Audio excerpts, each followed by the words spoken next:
And we is back. We are. Where's the charm? Sorry about that, folks. Technical difficulties and all that. You understand. Poor is as poor does. Or even if you don't, You're that's back. life. Yeah. We're not here to be perfect. We're just here to be here. That's it. But this time we'll stay. We'll push through. I think it's gonna hold. Yeah, it was really good this time. It actually does. The downscaling to 720 is not. I'm not upset with this at all. As somebody who watches exclusively on their phone, I don't know. My screen's too small as it is to actually think I could pay attention to all the details. I need somebody else to rewatch this and then zoom in for me. So then I can watch the zoomed in version of it.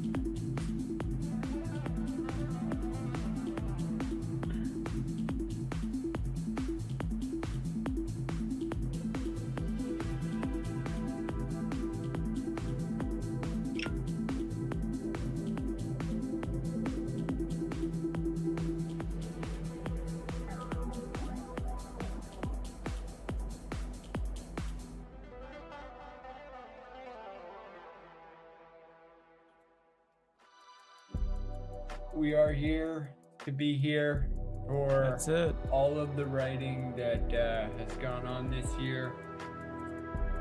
Personally, I've tried my hand at typing and I got carpal tunnel. Mm-hmm.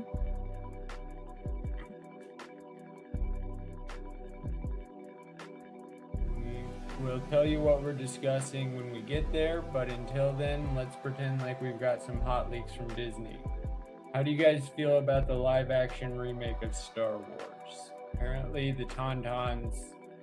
You mean the live action remake of Lego Star Wars? You mean the live action remake of the Kennedy trilogy? I think it's called the JF Kennedy Trinity. It's a weird one where you shoot yourself in the face and everybody says it was somebody else's fault, including you, but... Or was it Cartman that did this to all of us? I can't remember. Live action South Park, here we come.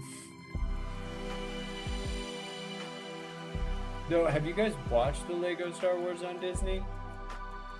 I mean, it's kind of cute, but... No, the graphics are phenomenal. The storyline is like, let's pretend like Kathleen nailed it, but the actual graphics are like, where was this since Lego Star Wars first came to the video games? Yeah.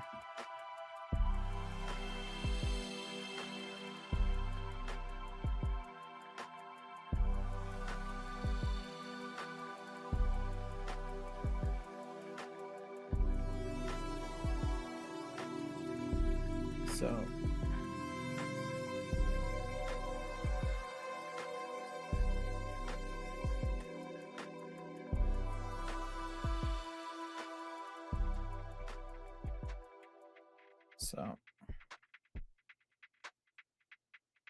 Yeah. Oh, there's a lot going on. Yeah. No, so there we go. Yeah, so I was just checking. It does look like officially the algorithm is favoring vertical content now. Yeah. I mean, we'll see how this works. I just might have to take some notes on, like I said, how I might want to rework the vertical canvas a little or something to figure out how to get the loading screen. All right, well, at least make it more fun, you know. Of course, if anyone wants to suggest fun, we've got the chat box wide open. Here we go.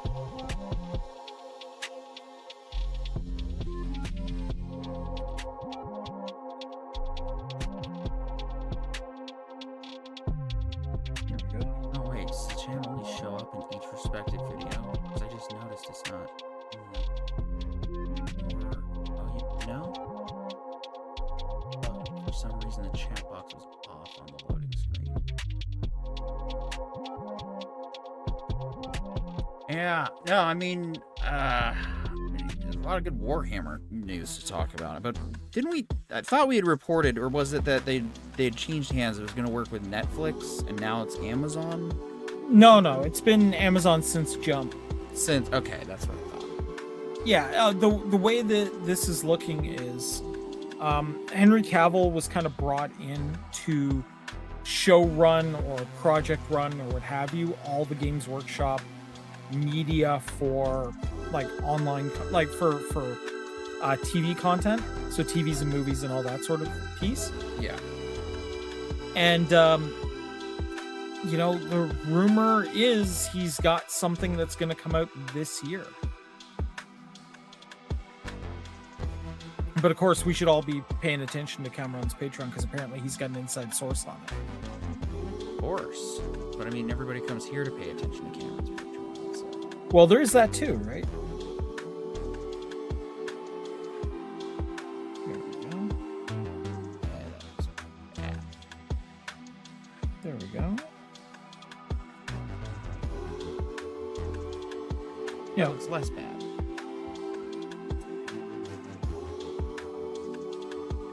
Of course, it's kind of redundant with where the comments sit on the vertical. So actually, that kind of works for us.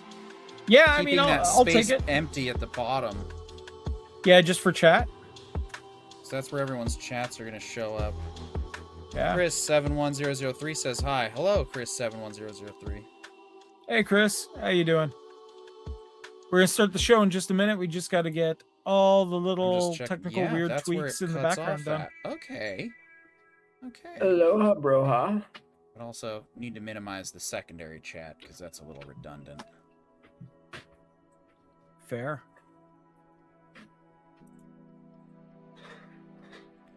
There we go. Yes, welcome to tonight's Entertainment Information Intelligence Podcast.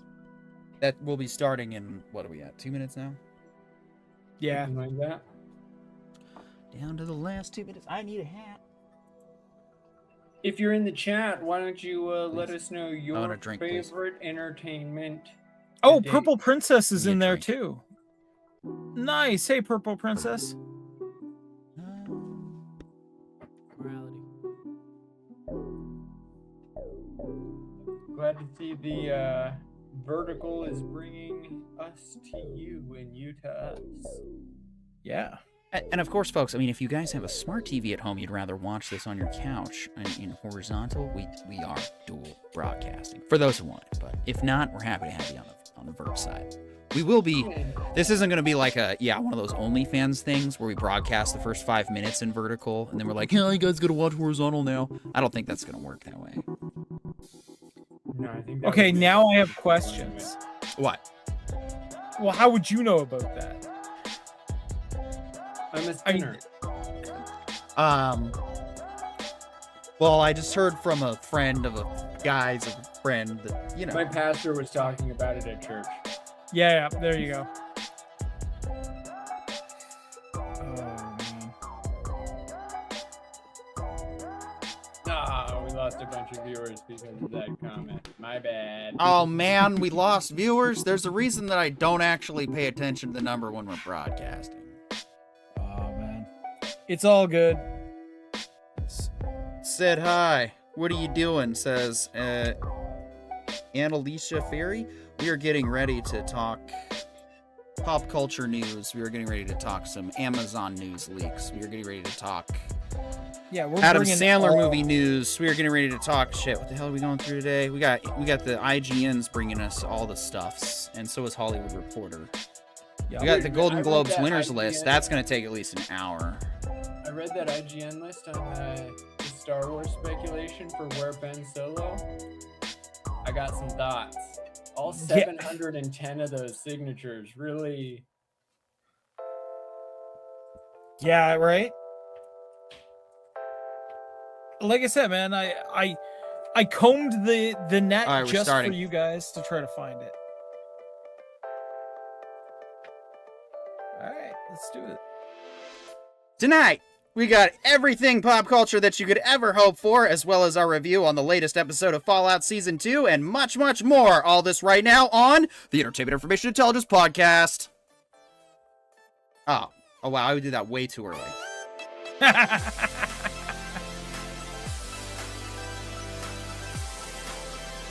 Your timing is always awesome on that, Edie. Never change.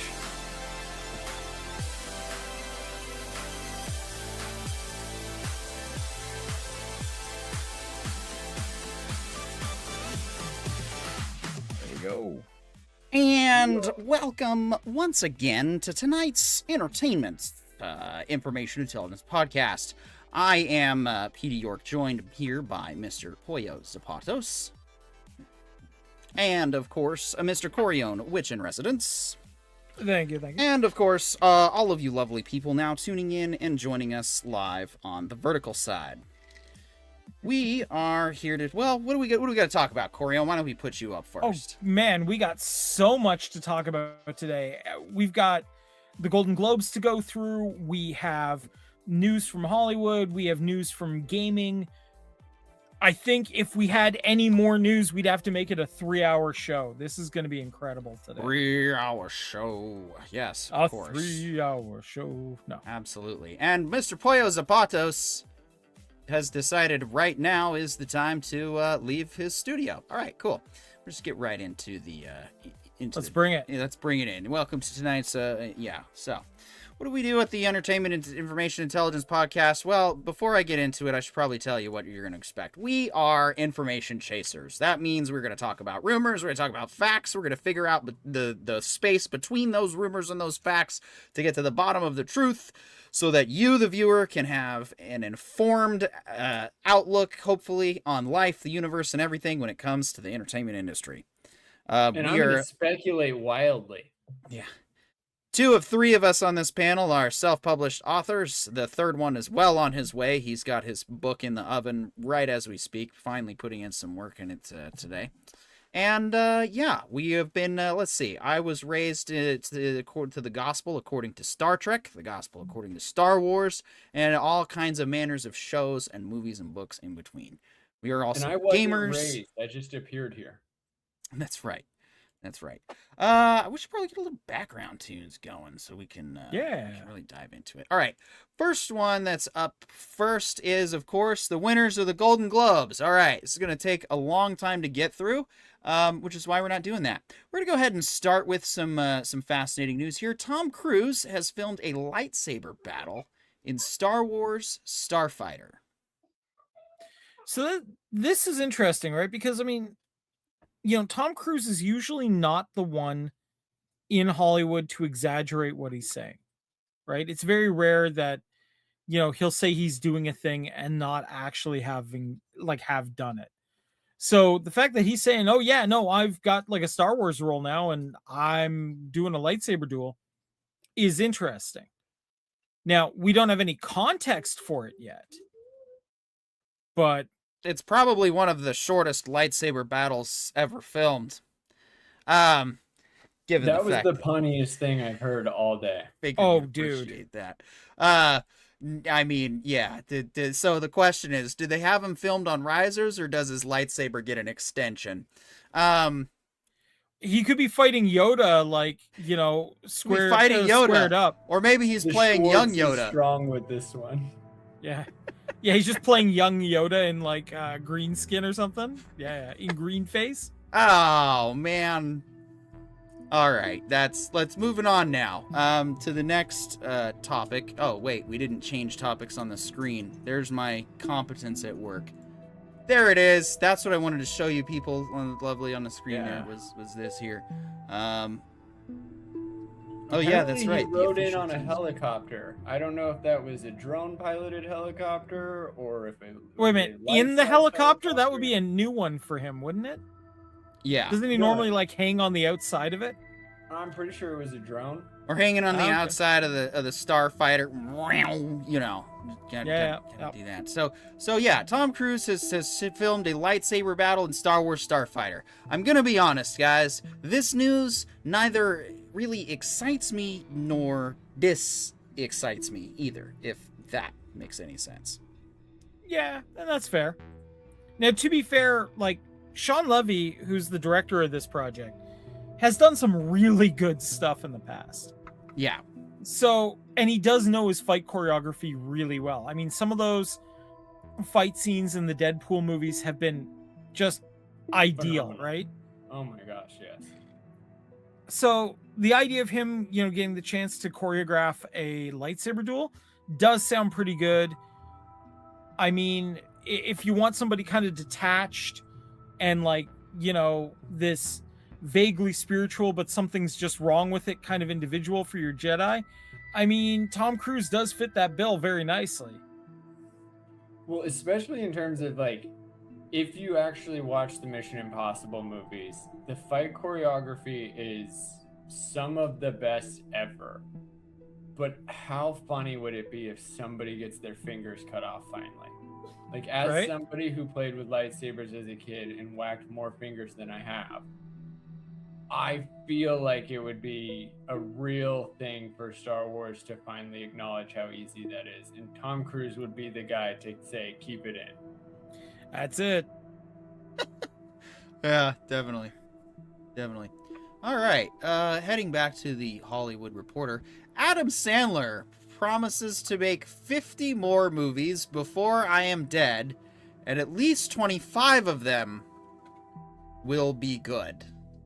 I mean, to that Adam Sandler, I say bet, because I I- haven't liked one of yours yet. I'm gonna be honest, like, first of all, I love the self-awareness. Absolutely Yeah. appreciate the fact that he is aware that his movies they're his movies. But Yeah. where he loses me on this is 25 is ambitious, buddy. Right? I mean, Like, I have no doubt you'll be in 50 more movies. yeah. Yeah.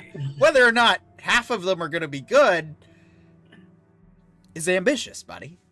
Yeah. I hope it works out. That's really, like, man, I almost feel like by saying this, I'm enlisting us to have to review all these 50 movies. No, we don't have to.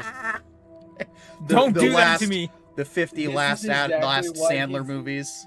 This is exactly why he's going to get away with it, because, like, I loved Grown Ups, Billy Madison, 51st Dates, Big Daddy, pretty much half of his catalog I'm super in for.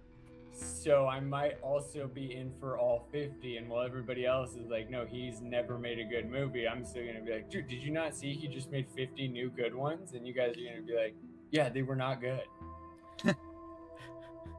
Yeah. I mean, it might make exactly. for good content, us arguing back and forth about them, but otherwise. Yeah, no, they'll make the documentary. We'll come back to this. See, I'm saying we have to do this, okay? Because we have a small chance. Like there's a chance we could get a perfect game.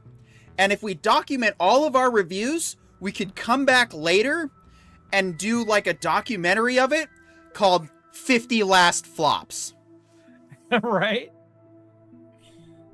Or And the the road one to guy who one just- good game, the road to one good movie. The road to one good one good movie and 50 last flops. Hey, I got 51 before I died. Yeah. No, really though, I wish you all the best, Adam Yeah, Sandler. And seriously. you know, if you make 25 good movies, then that's why we got we'll And- probably hear about it and them smashing box office records, and then we'll be forced to watch them anyway. Yeah, like, dude, straight up, your humor is not my style of humor, but I appreciate that you've got a style. We and appreciate that, much like, National Lampoon's Christmas Vacation, you got a, group of followers. Yeah, there's an acquired taste there, but people do have it, and all the best to you, man. But watch him go 50 for 50, and he's not in any of them. He just pays to have 50 really good movies written and produced. And he just cameos in directed. at the last moment or whatever. No, dude, Yeah. he's just And that's the at worst scene in the movie anyway. No, it's just where it's the production, like the Happy Gilmore, where it says terrific. That's his one line. Yeah, right? Like something like that. All right. All right. Back to Moving on. IGN, which I, of course, professionally refer to as the Incontinent Gaming Network. Catherine Hahn in talks to play Mother Gothel in Disney's live-action Tangled remake. Okay, you know what? I'm going to say this, and I'm going to say it right now. if you've actually watched Catherine Hahn in Agatha all along, she was like the saving grace of that series. Well, She's of course, actually she a got real- naked in it, so well, she's actually really good as an actress. And the fact that they've actually put somebody competent in the role of Mother Gothel actually makes me want to watch a live action Disney remake. Yeah, but only if they let Chuck be Flynn Rider again. Because like I feel like even though he was an like a cartoon, it was the same Chuck.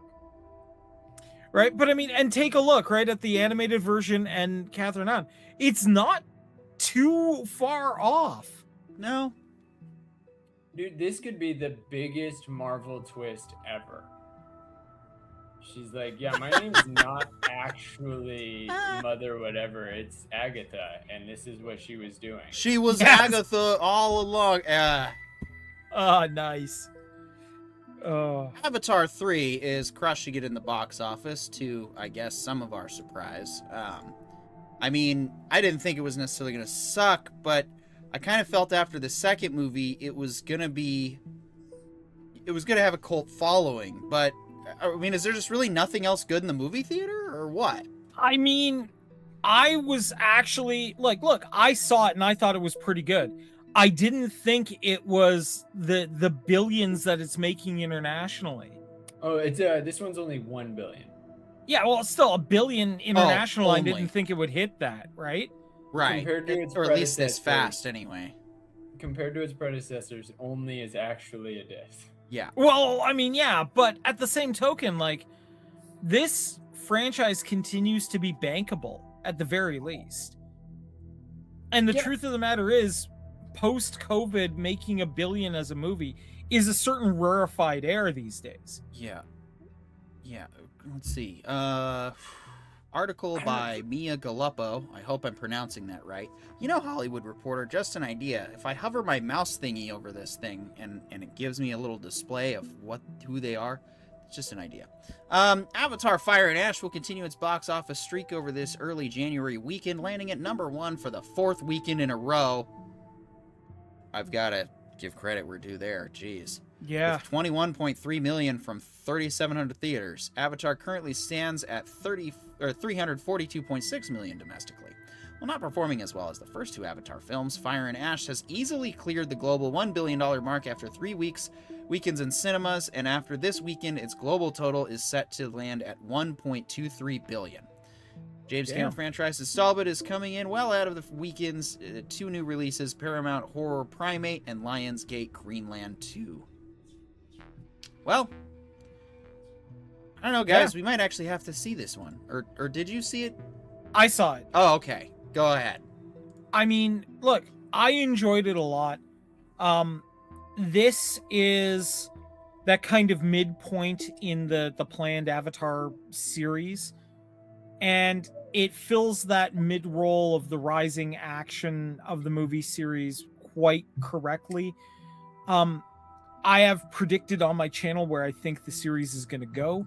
And, I am looking forward to being proven right yet again, because, of course.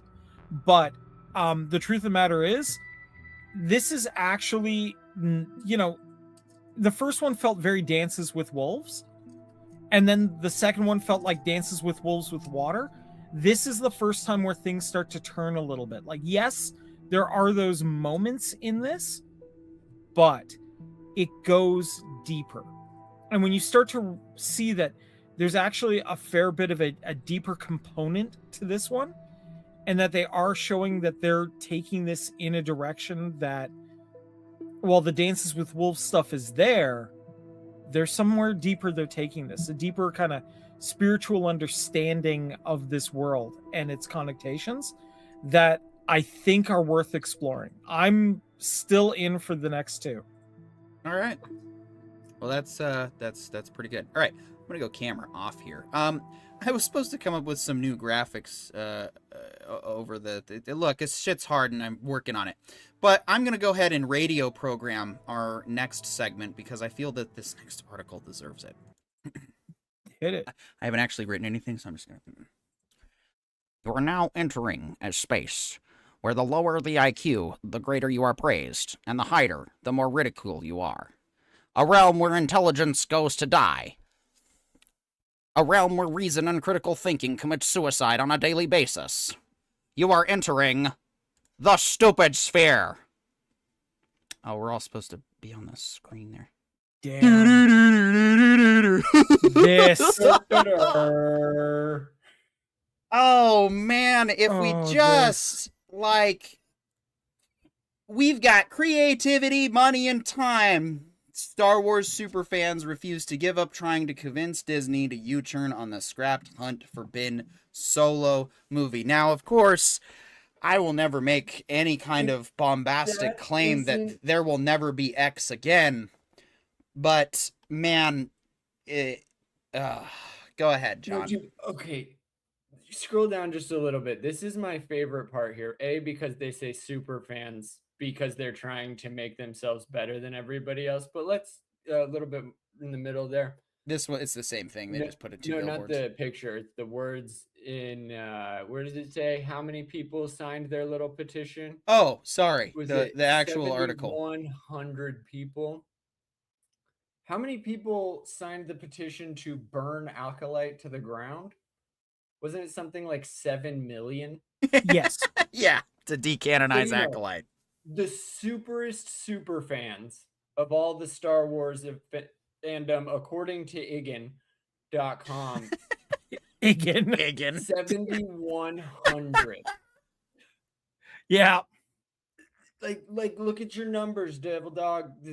It bothers me so much when people are like, you know what? We know where the real fans are because they spent millions of dollars to broadcast a billboard on Times Square. I think that was Kathleen. Dude, it's There's gotta a be. 99.999% chance that was bought and paid for by Disney trying to convince people to sign this petition. And she got 7,100. Do you know how many people saw Farce Awakens? Do you know how many people went and rewatched the 20th anniversary of Revenge of the Sith? It was a lot more than 7,100. So if you want to call yourself a super fan, how about you super fan the fuck out of here? Right. Yeah. Like, good Lord, you self-aggrandizing piece of trash, Igen.com. You know, I was going to trash I was going to trash on this article a little bit, but Posapatos just kind of did my job for me here a little bit. I mean, I don't know if I would trash the article. Igan's just trying to, pass the information along like any good information. No, fair. No, Igan's the only one that wrote this, and if you look at all their sources, it's other Igen documents. It's nothing. Oh. There is literally nobody that supports this outside of Igen and this writer right here. That's what pisses me off. It's so self-presumptuous and just destroys everything Disney's like Star Wars actually stands for, which is when you're wrong, you're humble about it. You don't run and pretend like the Jedi are still winning after the clones just order 66 you. Yeah, right. Good. Let the hate flow through you. Oh no, this isn't hate. This is Jedi Master Ooby Dooby Scooby Dooby Kenobi. Ooby Dooby Booby Booby Booby. Oh man. Look, it's just proof that some people don't know how to let things go. Right? Like that's right. 100% what we're seeing on display here. Do you know how much it costs to put a billboard up on Times Square? Oh, it's a lot more than 7,100 people that signed that petition were willing to donate to put it on Times Square, which means this is a fake super fan program to get that up there. Oh yeah, 100%. Look, this has former studio head meddling written all over it, right? Oh yeah, no, that's a pretty good assessment, John. I think that, and that's why I pulled the article off completely, because if you, I trust your assessment on that since I verified your ability to source information before it. If you actually did some digging outside of IGN and scrutinized it that hard, that is excellent intel work. Literally click any of the links in the source, it just sources back to that last one about the Ray Skywalker video. If you check the Adam Driver quotes, they just source back to Iggins' reports on Adam Driver saying he wants to do another Star Wars. It is nothing except for self-aggrandizing bullshit. Yep. And That I'm is- trying not to swear, but this is so annoying. I know. Like, I hate it more than anything. Stop taking my Star Wars, stepping on it, and then saying I'm not a super fan because Yeah. I despise. See, I'm not the a- I'm hate not a is super flowing fan. through you, and the more you pay attention to this article, the more you become my apprentice. Yeah. No. I actually wrote out an entire series of Star Wars video games that I still hope to make one day, but Galaxy is going to come first because, well, my original shit's more important to me. Well, dude, I wrote my whole IP to prove that when I finally get the chance, I'm taking Star Wars and I'm never letting anybody touch it without my approval. I'm never letting them hurt you again. You will be. Jeez. All right, we're going to go through this fairly fast. I'm sure you guys are happy. I mean, I know, Corione, you're a huge fan of the horror movies. Me, it takes a special kind of one for me to want to subject myself to. Well, I mean, for me, it really depends on the type of horror movie. But I mean, I know that there are fans of this show who are into the genre, so we should be covering it. Dude, absolutely. And also, I'm a huge scary movie fan, especially hearing that Harlan Waynes is back, dude. That's and Anna it. Faris is coming back. Like, the whole epic movie spinoff that just flopped was because they lost the people that loved making funny versions of the scariest things. Yeah. So 28 years later, The Bone Temple. Oh, this actually comes out in 3 days. yeah, I'm actually really buzzed about it. I loved the 28 Days Later series of movies. They've always been like these interesting, low budget, filmed realistically style zombie movies that have always had a good pulse pounding to it and a little bit of an existential crisis going on at each of them. So I'm down for it. All right. Send Help on January 30th. Sam Raimi and Rachel McAdams both returning to horror, and it being Raimi's first original movie since 2009's Drag Me to Hell. That alone should get you excited. 21 years starring opposite Cillian Murphy and Wes Craven's Red Eye. McAdams is back in the genre, this time alongside Buzzy co-star Dylan O'Brien. The pair playing only survivors on a deserted island after their plane crashes en route to a company event. The 1981 Evil Dead filmmaker Raimi directs from a script by Freddy vs. Jason writers Mark Swift and Damian Shannon. Misery meets Castaway. Yeah. You know what? That sounds like it could be pretty good. Oh, I'm just glad they didn't say it's Lost, but scarier. Right? Scream 7 on February 27th. 7th. Yeah. Scream movies Super coming stoked.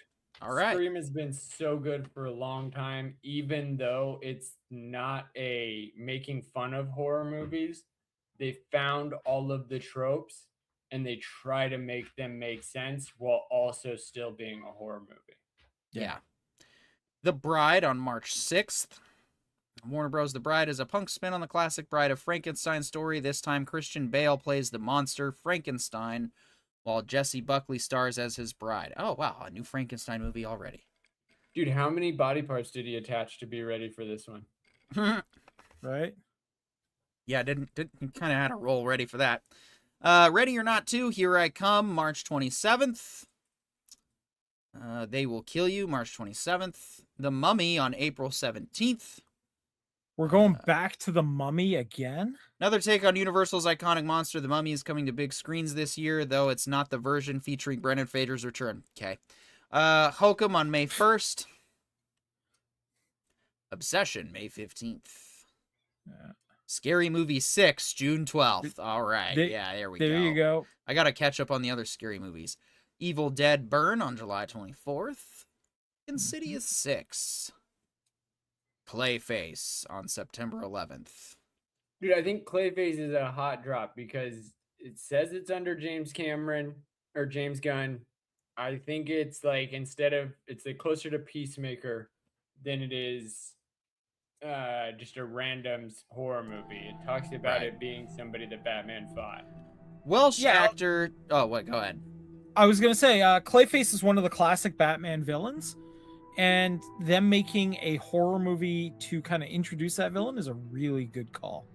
Yeah, Welsh actor Tom Rhys Harris stars as the title character Clayface, a shape-shifting Batman villain in the third film under James Gunn and Peter Safran's new DCU. Described as a body horror feature, the movie centers on a B-movie actor who becomes a living mass of clay after injecting himself with a substance to stay relevant. Yeah, that could work. Yeah. Resident Evil, September 18th. Okay. That one actually seems more fun, mostly because they're acknowledging all the bad before it. Ah, So they could actually take the time to make a really scary movie. But the end line there is they're aiming to make something that's a love letter to the games. That's not good. A Sci-Fi Channel movie like the last 5 Resident Evil movies. Fair. all right. Other Mommy, October 9th. This That- is horrifying. I'm so excited. Yeah. Let's see. Werewolf on December Werewolf, 15th. yeah. This one also looks super good. It looks like we're bringing Helsing Yeah. broken up in pieces finally.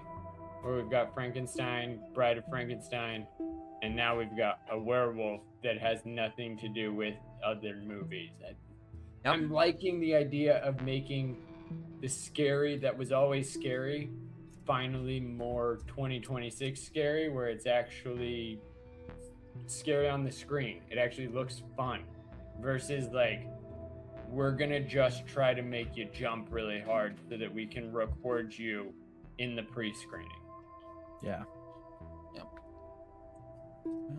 No, I'm digging this idea. Right Not gonna lie. Sebastian Stan reportedly cast in the Batman Part 2, an unspecified role. So, if you're like Dahlia Lightwood and you're a big fan of Sebastian Stan, well, you're going to want to check out the new Batman movie. We don't know exactly how big or small his role is, but apparently he has now joined the Batman Part 2, which I believe will be the last... I mean, there are so many roles that Stan could be playing in the Batman universe. Right. Actually, I heard he's gonna be playing the new Robin.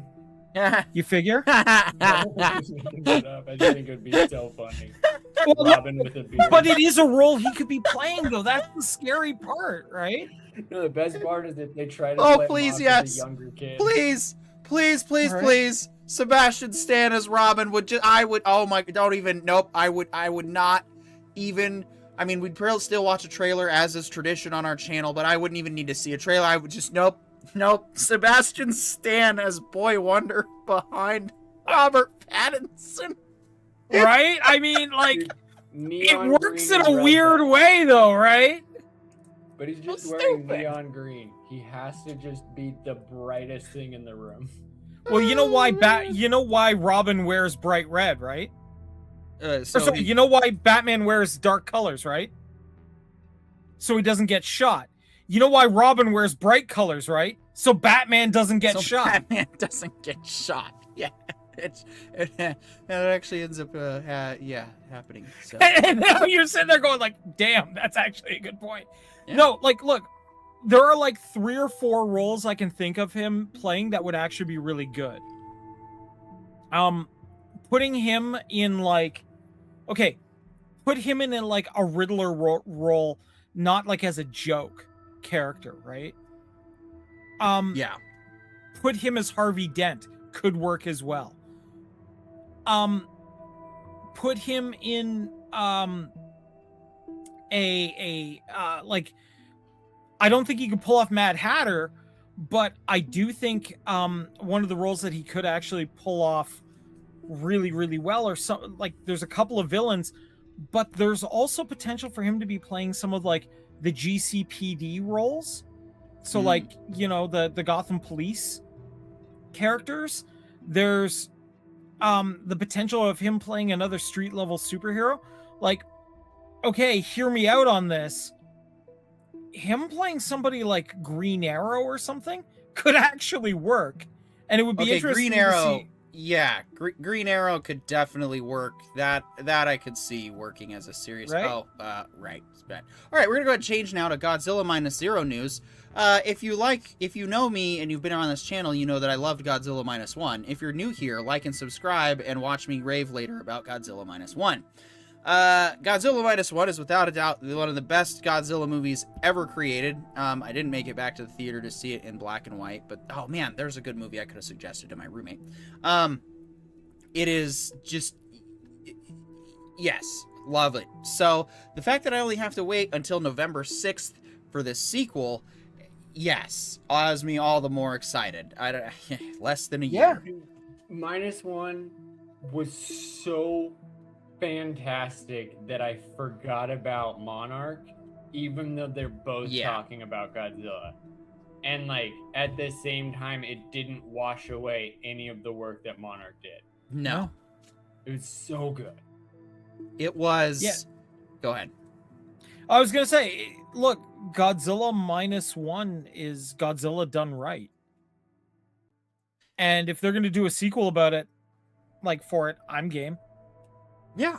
No, it was a very well put together, monster movie in of itself, as well as just being a Godzilla movie, ticking off all the boxes of all the tropes, but really getting me to actually care about the characters that were involved and getting me to actually care about what was going on. Like, I never felt so immersed in a Godzilla movie except, when the old 1990, was that the 97 one with Matthew Broderick? But I was a young kid at that time, so I didn't really know any better until I watched it later as an adult and realized, wow, this is awful.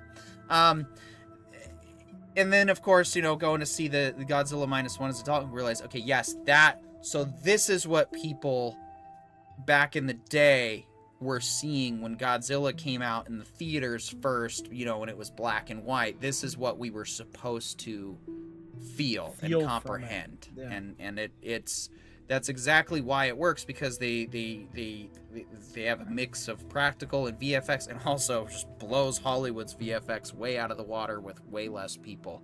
So it just...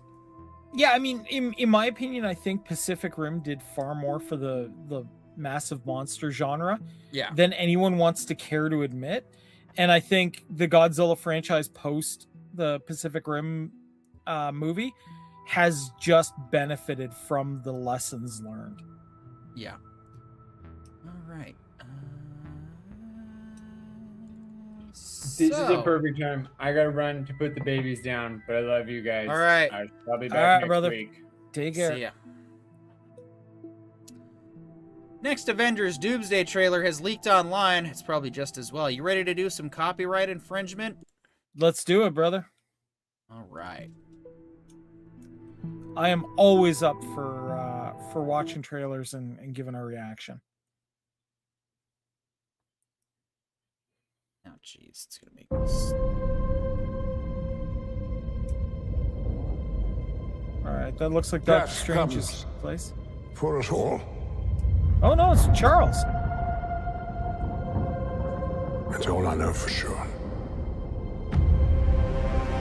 Lucy McKellen, so the Magneto. question isn't, are you prepared to die?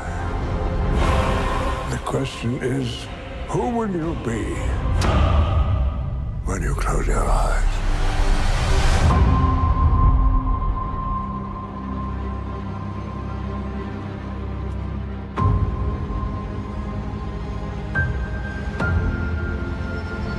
Damn.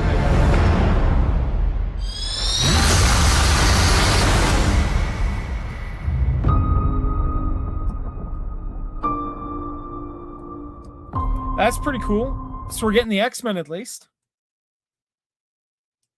This is probably going to be the movie that makes or breaks Marvel going forward. For the next 5 years. This I feel is getting back to it feels like they're trying to bring back the magic and excitement of the first movie and really just try to get back towards that, but while trying to move forward. And what's Marvel going to look like going forward after this? I honestly, it's just going to depend on how this film lands. I mean, already it looks better with Thor no longer being a total freaking joke. And I didn't watch Love and Thunder personally, so I can't speak to the film specifically, but I can speak that the reason I don't want to watch it is because the reviews that I trust and the people I trust just doesn't seem like it'd be worth my time, and in the end I'd just be upset by a character that I had come to throughout the course of the MCU really appreciate and end up relating to. Yeah, I mean, look, at the end of the day, I mean, they made Thor a joke, which was not a good plan. Well, but it was to the extent that they did in Endgame. I think it was fine. I liked that he didn't just magically shed his weight at the end of the film and that he was still fat Thor back in the suit. But, you know, that was part of what was just very relatable to the whole circumstance, was he failed the mission and couldn't figure out how to process the failure healthily. Yeah. And then gets a very rare opportunity to, you know, converse with his mom last time. Yeah, and don't get me wrong, like the scene where Mjolnir comes back to him and he has that moment of realizing he's still worthy, you know, I'm certain resonates with a lot of people who have gone through stuff, right? I'm not disagreeing with that at all, but in Love and Thunder they made him a joke. Right. Well, and that's what I want to say is I saw Ragnarok, and I felt Ragnarok was just enough of a twisting away from the serious to the humor to the sarcasmness that if we had stayed at that level in Love and Thunder, that movie probably would have gone over much better. But instead it was just ridicule, humiliation, and it's just like I said, enough scenes for me to go like, oh, okay, Zeus flicks off his robe and he's butt bare ass naked in front of everybody. That's hilarious. And it's like, oh, but you'd go if it was, you know, a female. I'd be like, probably not, because the circumstance is embarrassing, and I don't like those kinds of embarrassing situations, whether it's a guy or a girl. Well, even just consider this, right? You know, when people say like, oh, you would have seen it if you were a girl, or if Thor was a girl, and the answer is no. There. Well, the point is no. You wouldn't have gotten the opportunity to see it if it was a woman. Right. Right? Because they never would do that. No, they won't. The only people that might do something like that would be Mel Brooks, but in the process of doing it, it would be a parody and a commentary on why those kinds of scenes really, they just don't serve to, they don't really serve to fulfill anything except make everyone remember that awkward dream where you forgot to wear, you know, put on pants, or, you know, that one time your mom actually did rush you out of the house so fast you forgot to put on pants.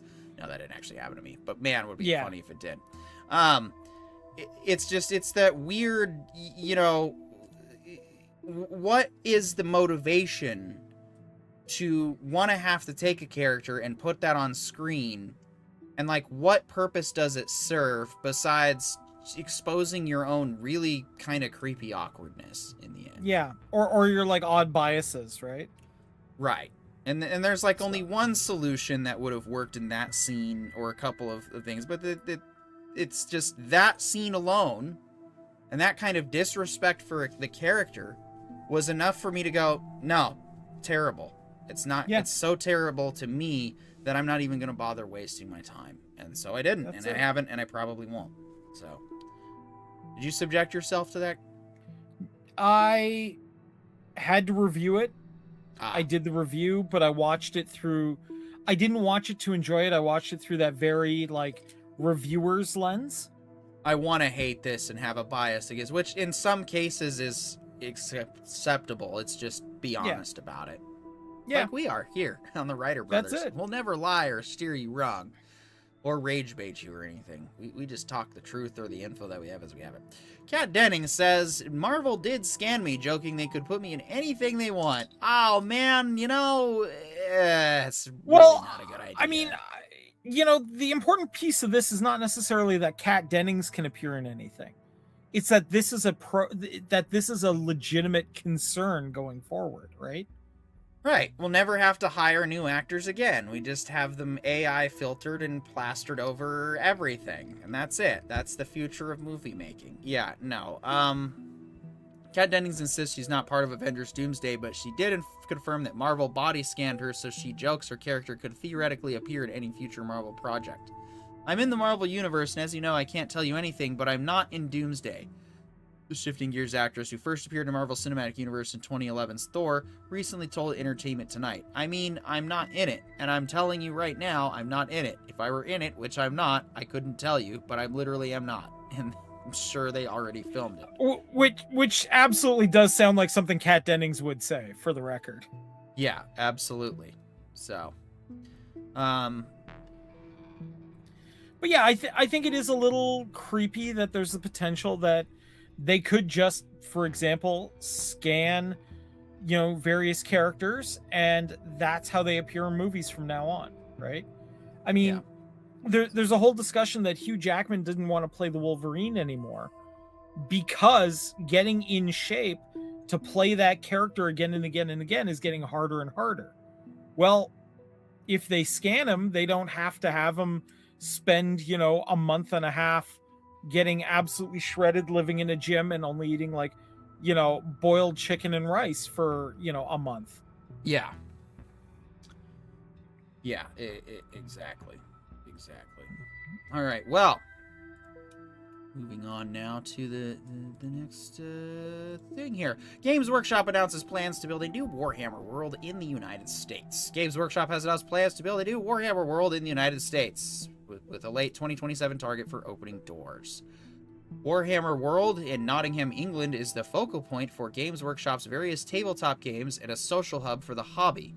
It includes an exhibition center with dramatic large-scale dioramas featuring everything from famous battles in the grimdark sci-fi setting Warhammer 40,000 to the fantasy world of Age of Sigmar. Okay, so a giant place to play Warhammer 40K will be available to you in the United States. Okay, so it's a little bit more than that, to be fair. Warhammer World functions like I guess if you were a fan of film, it would be like going to like a museum of that had classic scenes from movies set up as dioramas, as well as a place to make your own films, as well as a place to talk to other people in the genre. It is a massive hub for the hobby. Now, what's interesting about them opening a Warhammer world in the United States is the Warhammer worlds are also where they manufacture the models. Now, why this is important is one of the biggest complaints since the Trump tariffs have come into play is that getting Warhammer models in the US has become exceedingly expensive. And they've seen a sharp decline in American players because they just couldn't afford the massive amounts that they're charging for it. So by opening a factory in the US, with this Warhammer world there, I suspect the goal is to bypass some of the tariffs. So I think that's kind of interesting, that we're seeing this change in the hobby. Oh, well, the tariffs have this sort of positive effect, I guess. All right, moving on. K-pop Demon Hunters writers team with Tim Burton for Attack on the 50-Foot Woman. I'm going to be honest, I don't need to read any more of the article. I'm showing up for that. Right? I mean, look, like K-pop Demon Hunters for the content or not, it was a fantastic movie that's done incredibly well. Yes. And if, these two women write female characters really, really well, so having an Attack of the 50-Foot Woman movie where you have Tim Burton's style, but they're writing, this sounds like a match made in heaven. Couldn't have picked a better collab. Wolverine actor Hugh Jackman stars in first trailer for The Death of Robin Hood. All right, let's copyright infringe some more. Yeah, let's do it. Even though we're using their promoting material. Would you like to know a secret?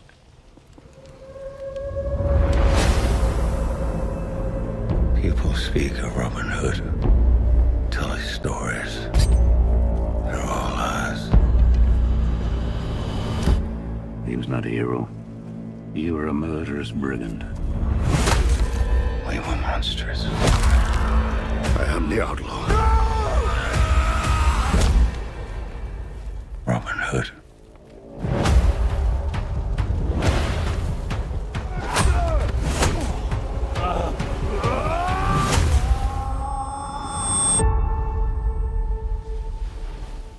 Groweth sad and bloweth mad and springeth the word anew. I owe you an apology. You begged for me to let you die. What's your name? That's Glastonbury.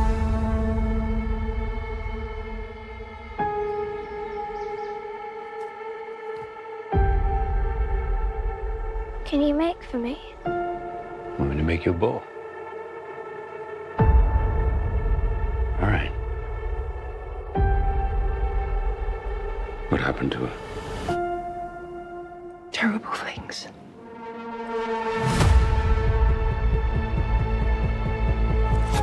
I help those who come to this island. And people change their course. I've killed so many I could not give you a count.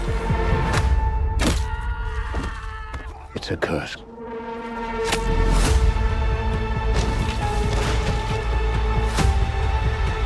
There are bad people out there. I fear our blood debts will follow her.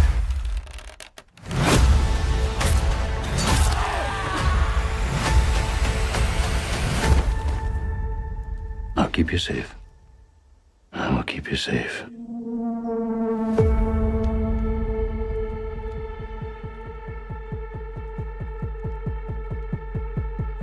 Huh. Dude, what if Old Man Logan, but Robin Hood in a dark, gritty reboot? You know, that really does look it looks pretty good. I'm gonna be Yeah, honest. like- I think that's Like, I'm in, you know, like I'll watch it, but I think that's the best way to sum it up. yeah, absolutely. It's yeah. When did it say it was coming out? I didn't catch the. Oh, it just says coming soon. Okay, so they don't have a release date planned yet, but sometime in 2026. I mean that. That looks like something we should watch. Yeah, it does. All right, Heat Vision's top 10 movies of 2025. We're gonna quickly see if we agree or disagree. Top 10, 28 years later from Sony. I mean, 28 years Okay. later is a good horror series. I think it deserves to be on the list somewhere. I don't know if it's the bottom of it. Number 9, Superman. Considering there isn't much else to compete with this, I have to agree. I mean, I don't know. I would have made it a little higher up. I really enjoyed the Superman movie. Number 8, K-pop Demon Hunters. Okay, this I probably would have put higher up, but it's also one of the only other movies I saw along with Superman on this list. Yeah. Black Bag. Huh? Yeah, like it was remarkably forgettable. Oh. Well, I'll see what it says here. Movies about spies are used to... Sorry, let me put the music back on. Movies about spies used to be... Spies used to be dangerous and sexy? Is that what we meant to write here, writer? Well, in the hands of director Steven Soderbergh and writer David Coep, working in top form, they were once again... All right, who wrote this shit? By Boris Kitt. Hey, Boris, work on your English. Or maybe don't use a freaking AI. Not reading it anymore. Whatever movie it is, it's so unremarkable the person who wrote this can't even read a confidence. Final Destination Bloodlines? Dude, it was not a great horror movie. You watched it? Yeah, it was Not meh. number 6 of the year. Yeah. Number 5, Predator, Killer of Killers. Oh, the animated one we forgot to watch. Yeah, that was... Again, I No. think Demon Hunters would be way up higher. Mm-hmm. Thunderbolts as number 4. 4? Above Superman? No. Just no. Frankenstein is number 3. I need to watch it. I've heard nothing but I good mean, it things. is very good. It's worthy of your study. Number 2, Sinners. I also need to watch this one because I also heard from Kalman Pasha this is an amazing film. Yes. Like Cameron loved Sinners, and I'm willing to give him benefit of the doubt on Another one I've also heard really good things about, Weapons, which I did hear was probably the number 1 movie of the year. So I do need to catch up on Weapons and Sinners and Frankenstein for myself. Shit, I really just jumped right the hell off of that band. What am I doing with my life? All of 2025 I was selling fine artwork and trying to get out of a financial hole. Anyway, all right, let's just touch on our Fallout discussion right quick. It's not going to be super long because it was freaking other shit ran way too long. Yeah, dude, it's been awesome. Fallout as a series so far has been absolutely incredible. It's really been catching up to where Fallout New Vegas left off, and I'm looking forward to seeing where they take this, because we are simultaneously getting the backstory and the future story from the game. Yeah. And that is an absolutely brilliant way to present this info. Yes. Pollo Zapato says, dude, the effing Deathclaw. Yes. Yes. Man, they finally threw a Deathclaw on the screen, and man, is that thing terrifying. Yeah. Yeah, absolutely. Yeah, let's see here. What was I... You know, I mean, those first moments that you see it and you realize what it is, it feels like the Yagwai from the first season. Like you legitimately feel terror seeing that thing on screen. It was so well done. Yeah. Pollo also says Sinners was so great and it looked so janky then it moved. Yeah. Yeah, no, it was it's very good. Dahlia Lightwood says, "Hey, you two." Hey, Dahlia Lightwood. Hey, Dahlia. Nice to see you. I don't know if you probably didn't see the news earlier, so I'll just go ahead and put that back on the screen real quick. Sebastian Stan has a role in the Batman Part 2. We don't know if it's specified, and we were joking earlier that it could be Robin. But I know you're a little bit of a Sebastian Stan admirer, so I figured you'd appreciate the... Would you argue that she is a stan for Sebastian Stan? She's a fan for the Stan? Well, Stan is like another... somebody who would like stand up to defend him. So a stand for Sebastian. She stands for the Stan. Yeah, I guess so. Yeah. Yay, Sebastian Stan is hot, says Dahlia Lightwood 563. Yes, that's yep. There you go. I heard it, but then I thought it was just metal crashing, then see the Merc and says Pollo Zapatos. Yeah, fair. I said hello in the chat. Yeah. Yes, I'm a Stan. Okay. Nice. Excellent. All right. Oh, geez, I just realized. So, that's a good... So we are gonna need this to be in a better spot, actually. Real quick, let's just slide us up there. Because I realized the chat box... So, this is fascinating. The chats do not carry over.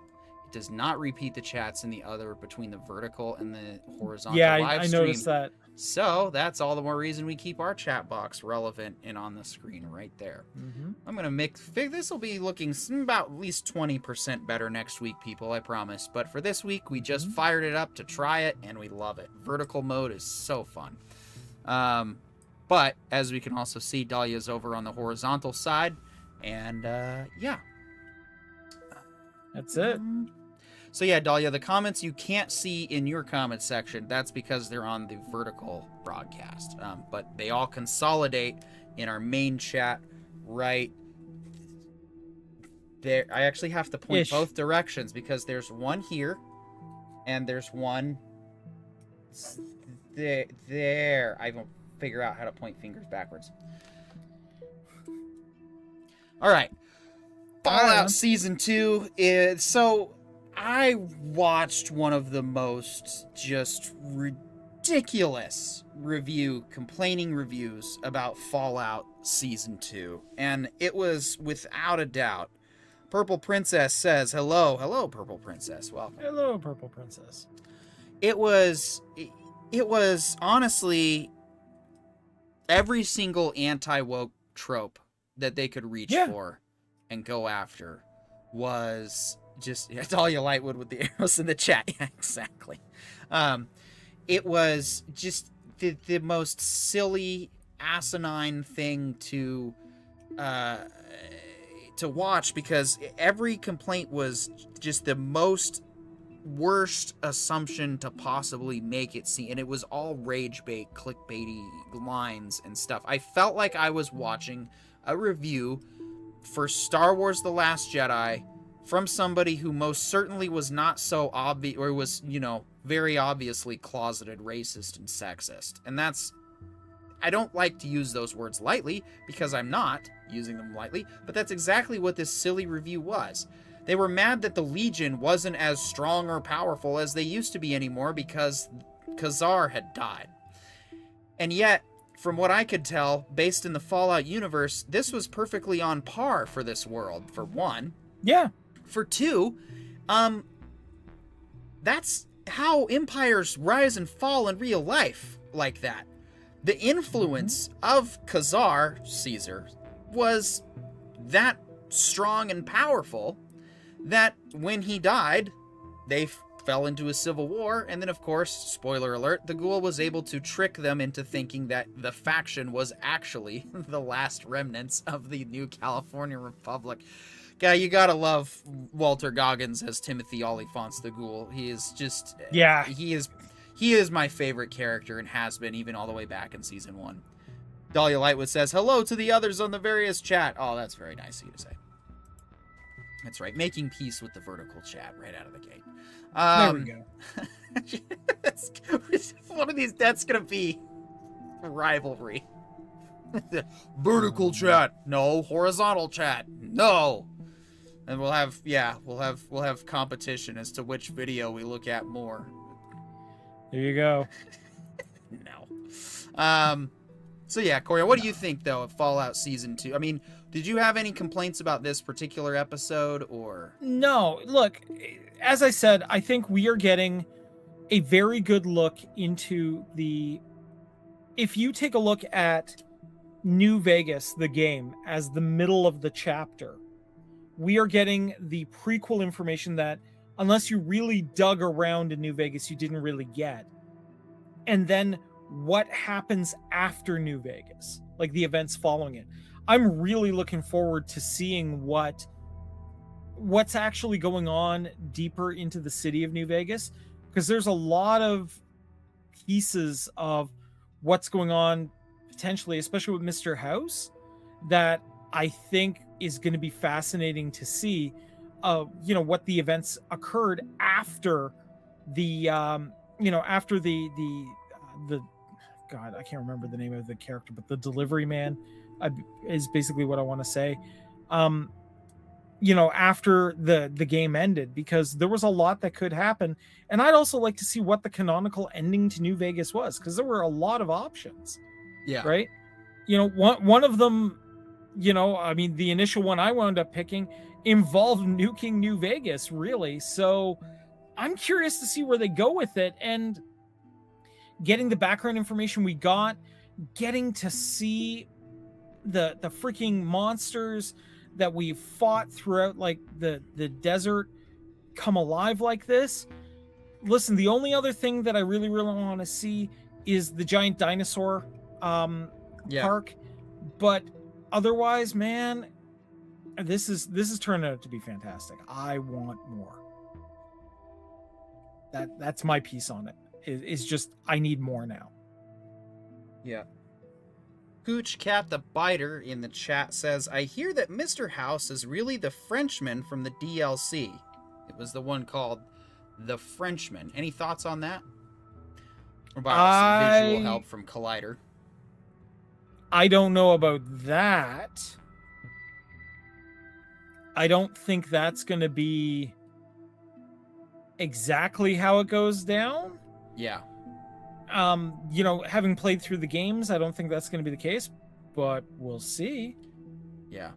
It was kind of fascinating to, and then of course people complaining, the Brotherhood of the Steel's falling apart, even though they have so much infrastructure. I'm like, dude, I was on the inside of the United States military. They're like maybe half a step structurally and integrity speaking above the Brotherhood of Steel. Like the Brotherhood of Steel having the control that they do, it's already. Well, you've also got to remember that the Brotherhood of Steel in Fallout has always, has oscillated wildly between totally on top of things and wildly out of control of the situation. Yeah. More or less dependent upon which knights are in what location at what time. Yeah. So some visual aids. Oh yeah. We learned some things about this little lady. Yeah. Let's see. Of course, he leads his rebellion to get the people out. So we find out that the Overseer is Canadian, and I don't have the visual aid for that to spoil it. But yeah, it turns out she is the supremest of all evil human factions in all of. Wait, what were we talking about again? We're talking about how evil Canadians are. Well, yeah, evil Canadians are pretty evil. So, no, I don't know if that was like something they were trying to do to make fun of, or why her being Canadian. I don't understand the implication. I figured Vault-Tec worked with everybody worldwide. No, so Vault-Tec. Okay. Shit. So this is a big deal. So to explain kind of some of the history. Well, sort of. To explain some of the history in the Fallout verse. Well, basically, if Trump was elected president in Canada. Anyway. Well, the U.S. winds up taking over Canada before the Fallout, like before the nukes drop. And the Canadians were not particularly happy about this, but kind of went along with it because the Chinese took over Alaska. Well, okay, that is a scenario I could see you guys going, shit. Right? Like, if the U.S. can't hold Alaska against China, then what chance in hell do you... Nope, not even. You don't have a snowball's chance in your own frozen hell. Nah, I would argue differently, but... You've got to use... I would argue that any foreign power could most likely take Canada. I seriously doubt they could ever hold Canada. That I will agree. Difference. Right? I do, if I was a betting man, I would say Canada gets occupied, but has a more effective French revolt than the French did. Yeah. Well, I mean, what I would argue is Canada goes from 0 to Afghanistan in probably about 3 weeks and becomes the graveyard of nations. Right, because you guys have to go on that week, soul searching of saying I'm sorry 1,000 times because of what you're gonna be forced to do. No, it's not even that. It's just logistics in Canada are such that it would take a week to get everybody organized. Well, like making sure you write I'm sorry on every bullet, that does take a little bit of time. I mean... Oh, no. We just stamp I'm not sorry on the bullets. Sorry, not sorry. That's part of the casing mold, Exactly. Yeah.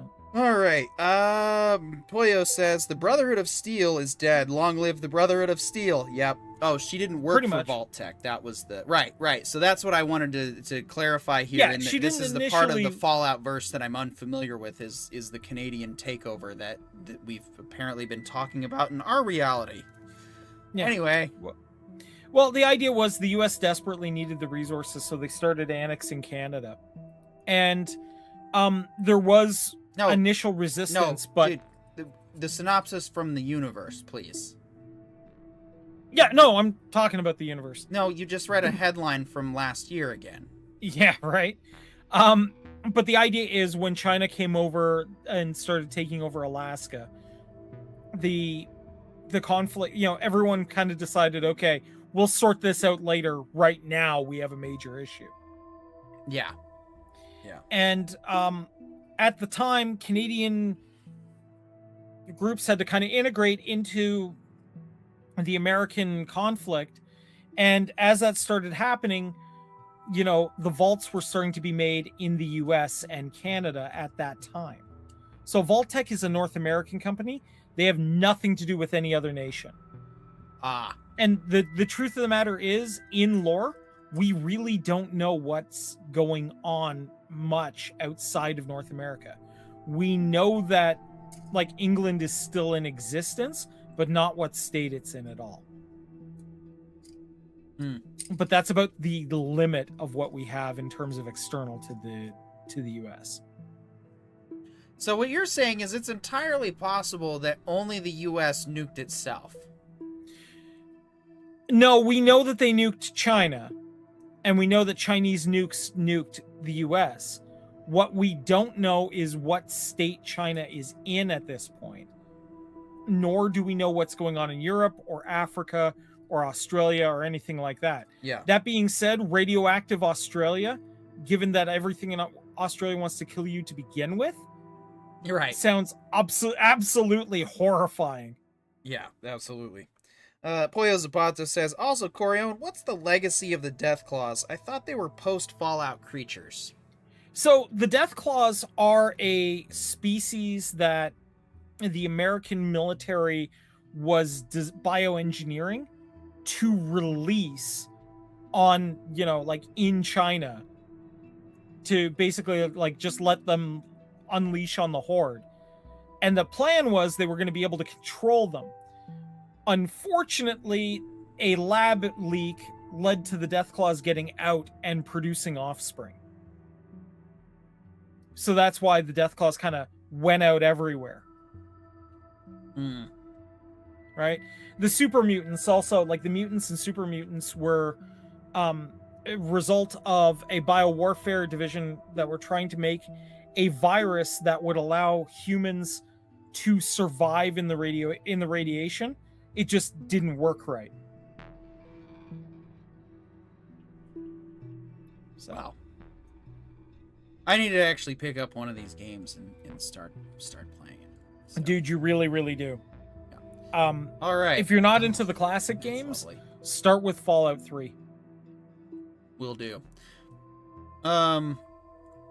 We have now reached... Oh, no, not video game news. We have now reached the end of the show, the part where we have to say goodbye until next week or whenever we have a new podcast to do.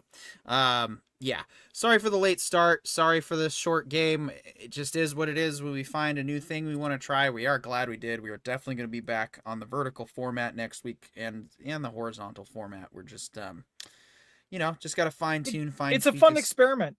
Yeah, it really is. It really is.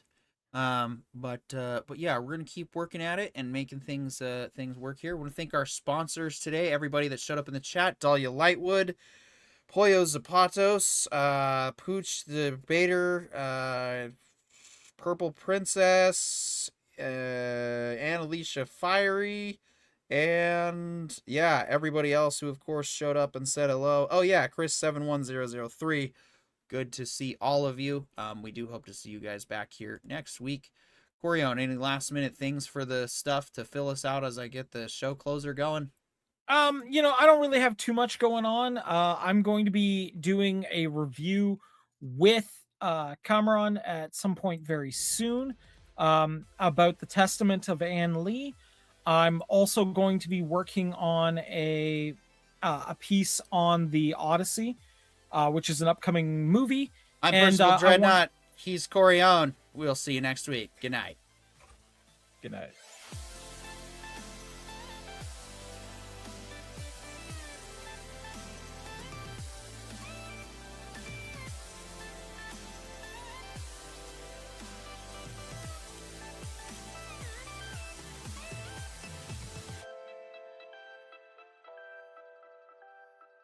This has been the Entertainment Information Intelligence Podcast from the Writer Brothers. Like, share, subscribe, because the Writer Brothers are restoring respect into discourse. Good night.